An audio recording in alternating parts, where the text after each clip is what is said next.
السلام علیکم ورحمۃ اللہ وبرکاتہ۔ عائشہ نامی ایک عورت کا خودکشی کرنا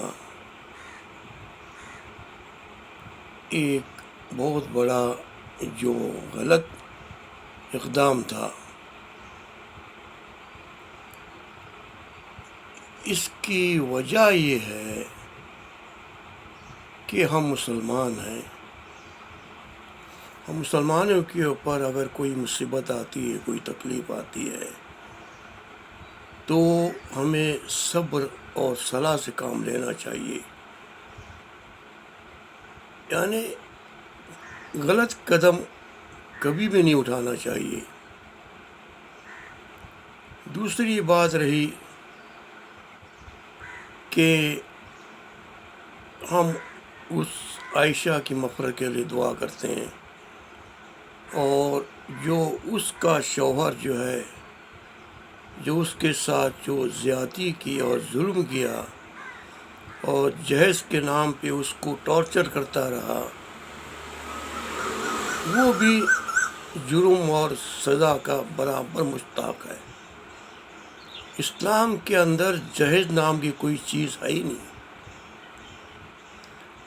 آپ تاریخ کی کتابیں اٹھا کے دیکھ لیں کہ اللہ کے رسول صلی اللہ علیہ وسلم نے اپنی بیٹی فاطمہ کی جب شادی کی اور سختی کی تو نبی صلی اللہ علیہ وسلم نے کیا دیا۔ صحابہ کرام کی سیرت کو آپ دیکھ لیں، خلیفہ راشدین کی سیرت کو دیکھ لیں۔ یعنی مسلمانوں میں جہیز دینا اور لڑکی سے جہیز مانگنا، یہ اسلام اس کی اجازت نہیں دیتا۔ یہ ایک ظلم اور زبردستی کی بات ہوتی ہے۔ ماں باپ کو چاہیے کہ جہیز نہ دینے کی بات پہلے کرنی چاہیے تھی، لیکن عائشہ نے جو قدم اٹھایا وہ میرے علم کے مطابق اور میرے کہنے کے مطابق اس کا قدم جو تھا خودکشی کرنا، یہ صحیح نہیں تھا۔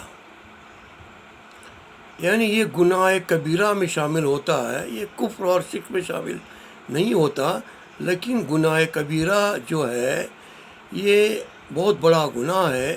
یعنی اللہ کی دی ہوئی زندگی کو ہلاک کرنا، یہ صحیح بات نہیں ہے۔ اب عائشہ کہہ رہی کہ میں اللہ سے ملنے جا رہی ہوں۔ اللہ پاک سے ملنے کا طریقہ یہ نہیں ہے۔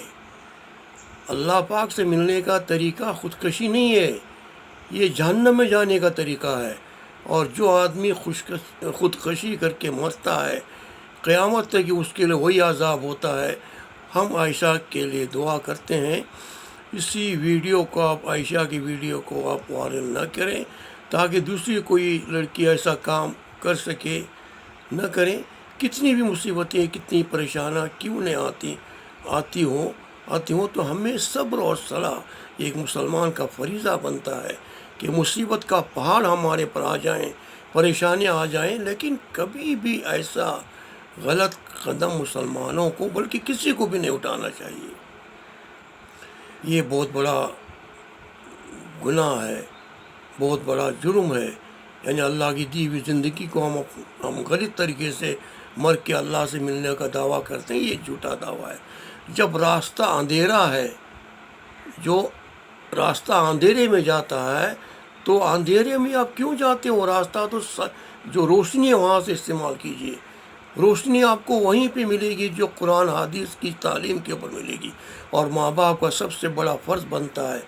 بچیاں ایسی کیوں کرتی ہیں؟ کیونکہ مسلمان اپنے بچوں کو قرآن حدیث کی تعلیم دیتے ہی نہیں ہیں۔ آپ صحیح قرآن اور حدیث کی تعلیم اپنے بچوں کو آپ دیں گے، ان کے اندر خدا کا خوف آ جائے گا اور سنت کی اتباع کریں گے، تو ایسے غلط اقدام اور غلط جو کام کبھی بھی مسلمان نہیں کر سکتا۔ میں مسلمانوں کے لیے نہیں کہہ رہا ہوں، سب کے لیے بھی کہہ رہا ہوں، لیکن مسلمان اس کام کو کرنا ہی نہیں چاہیے۔ مصیبتیں کس کے نہیں آئے گی؟ صحابہ کرام کی مصیبتوں کو دیکھیں۔ آپ سہ سکتے ہو؟ نہیں سکھ سکتے ہو۔ کتنے ستائے گئے، لیکن صبر اور صلاح سے انہوں نے کام ریا، اور اللہ سبحانہ تعالیٰ نے صحابہ کرام رضوان اللہ اجمعین سے راضی ہو گئے ہو، رضی اللہ عنہ و رضوان، اللہ ان سے راضی ہو گیا، اور جنت میں ان کو اور دنیا میں ان کو صحابہ کرام رضوان اللہ اجمعین کو جنت کا سرٹیفکیٹ اللہ پاک نے دے دیا۔ میں اپنی جتنی بھی بہنوں سے اور بھائیوں سے اپیل کرتا ہوں کہ ہرگز ہرگز ہرگز اس قدم کو اختیار نہ کریں، کتنی بھی مصیبتیں کیوں نہ آئی ہوں، حرام موت سے بچیں۔ یہ جو طریقہ جو ہے یہ صحیح نہیں ہے، اسلام میں اس کی بڑی مذمت کی جاتی ہے، اور یہ جو طریقہ جو غیر طریقے سے خودکشی کر کے مرنا، یہ ایک مسلمان کا شیوا نہیں ہوتا ہے۔ مسلمان جو ہوتا ہے جو صبر کریں ہر مصیبت کے اوپر صبر کریں، اور اللہ سے مایوسی اختیار نہ کریں۔ وہ تو بڑا غفور رحیم ہے، لیکن اس کا جو شوہر ہے اس کے اوپر جو زیادتی اور ظلم کرتا تھا، دہیج مانگتا تھا، تو وہ برابر وہ بھی گناہ کا سزاگار ہے، وہ بھی مجرم ہے۔ اور میں اپنی ہندوستان کی حکومت سے اپیل کرتا ہوں کہ ایسے لوگوں کے اوپر آپ قانون بنائے، سخت قانون بنائے، تاکہ کوئی دوسری عائشہ ایسا اقدام اٹھانے سے مجبور نہ ہو جائیں۔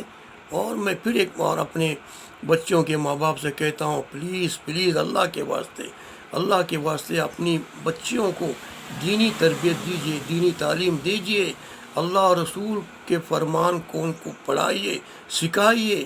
مسلمان بھی ایسا غیر گزرا ہے کہ مسلمان جو ہے قرآن حدیث سے اور اللہ کے فرمان سے، نبی صلی اللہ علیہ وسلم سے کوسوں دور میل جا کے پڑا ہوا ہے، کوسوں میل دور۔ اس کو پتہ ہی نہیں کہ اللہ کا فرمان کیا ہے اور نبی صلی اللہ علیہ وسلم کی سنت کیا ہے۔ آپ مسلمانوں کا حال دیکھیں، آپ مسلمان تو اتنا غیر گزرا ہوا ہے، بدعتی، قبر پرست، گانجا کھانے والا، چرس کھانے والا، سود کی بٹی دینے والا۔ چند ایسے مسلمان ہوں گے جو اللہ کے فرما بردار اور نبی صلی اللہ علیہ وسلم سنت پہ عمل کرتے ہوں گے، باقی اکثریت آپ اٹھائیں تو مسلمان کیا کر رہا ہے؟ میرے بھائی، ہم بولتے ہیں کہ ہمارے اوپر جو ظلم حکومت کر رہی ہے، ہم کو مسلمانوں کو ٹارگیٹ کر رہی ہے۔ میرے بھائی، مسلمان ایسی غلطی کرے گا تو اللہ تعالیٰ اس قوم کے اوپر ظالم بادشاہ کو مسلط کر دے گا۔ ابھی بھی وقت ہے، توبہ کیجئے مسلمانوں، یہ سب کام چھوڑ دیجئے اور آ جائے آتی اللہ آتی رسول کے اوپر۔ اور غلطی سے بھی میں اپنی ماں بہنوں سے اپیل کرتا ہوں، ایسی خودکشی اور حرام موت سے بچیے۔ اللہ ہم سب کی حفاظت کرے، اور میں ان کی مغفرت کے لیے دعا کرتا ہوں۔ اور اب ماں باپ سے وہ تو ان کی بیٹی چلی گئی ہے، ان کا جو درد جو ہے، اور ان کا جو دل میں اپنی بیٹی کا جو درد رہتا ہے، وہ تو ماں باپ ہی جانتے ہیں۔ لیکن ماں باپ کی اکثریت غلطی جو ہوتی ہے کہ اپنی اولاد کو دینی تعلیم نہیں دیتے، وہ اسی کی وجہ سے یہ حالات پیش آتے ہیں۔ اللہ سے ڈریے اور آئیے آتی اللہ آتی رسول پر، جو اس میں کامیابی ہے، فلاح ہے، ایک سیدھا روشن راستہ جو اللہ پاک نے ہمیں دکھا دیا ہے، کہ صراط مستقیم کا راستہ جو ہمیں دکھا دیا ہے وہ قرآن کریم ہے، اور دوسری اللہ کے رسول صلی اللہ علیہ وسلم کی سنتیں ہیں۔ روشن ہی روشن ہے، اس کے اوپر ہمیں عمل کرنے کی توفیق عطا فرمائے۔ اور اپنے ماں باپ جو ہیں بچیوں کو اطیع اللہ اطیع رسول کی تعلیم دیجیے۔ جب اللہ کا خوف اور نبی صلی اللہ علیہ وسلم سنتیں مسلمانوں کے اندر، بچیوں کے اندر جو پیدا ہو جائیں گی، جو ایسا جو قدم کوئی بھی عورت اور کوئی مرد نہیں اٹھائے گا۔ اللہ سے ہم دعا کرتے ہیں کہ اللہ تعالیٰ امت مسلمہ کی حفاظت کرے، اور ایسے حرام موت سے، ایسے ناگہانہ موت سے اللہ پاک ہر امت کی بچوں کی حفاظت کرے۔ وآخر دعوانا الحمدللہ رب العالمین۔